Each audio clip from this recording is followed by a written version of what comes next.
যখন এক পরী নিষেধ অমান্য করে মানুষের জগতে নেমে এলো, সে কি ফিরে যেতে পারল আকাশে? নাকি পৃথিবীর ভালোবাসায় পেল নতুন ডানা?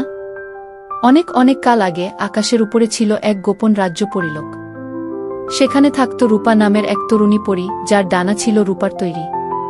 সে অন্য সব পরীর চেয়ে আলাদা ছিল। সে শুধু আকাশে উড়ত না, মানুষের পৃথিবী দেখতে চাইত। পরীদের রানী একদিন বলল, মানুষ লোভী, ভুলে যাও। ওদের কাছে গেলে তোমার ডানা ঝরে পড়বে।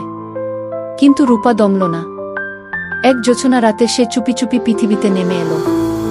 নেমে দেখে একটা ছোট্ট গ্রামের সবাই দুঃখী, হাসি নেই, গাছগুলোও শুকিয়ে গেছে। রূপা পরিচয় লুকিয়ে এক সাধারণ মেয়ে সেজে সেখানে থাকতে শুরু করল। সে ফুল লাগাত, পাখিদের গান শেখাত, আর শিশুদের গল্প বলত। ধীরে ধীরে গ্রামে ফিরে এলো আনন্দ। কিন্তু একদিন গ্রামের এক মানুষ দেখে ফেলল রূপার ডানা। সে চুরি করতে চাইল। রূপা পালাতে গিয়ে আঘাত পায়, ডানা ভেঙে যায়, আর সে মাটিতে পড়ে যায় নিঃশব্দে। সেই মুহূর্তে গ্রামের সব শিশুরা এসে তাকে ঘিরে বসে বলল, তুমি আমাদের গল্পের রূপার পরী, তুমি আমাদের বন্ধু। তাদের চোখের কান্না, তাদের ভালোবাসা এক অদ্ভুত আলো ছড়ালো। ধ্বংস হওয়া ডানার জায়গায় নতুন ডানা গজালো। এই ডানাগুলো ছিল স্বর্ণে নয়, মানুষের ভালোবাসায় গঠিত।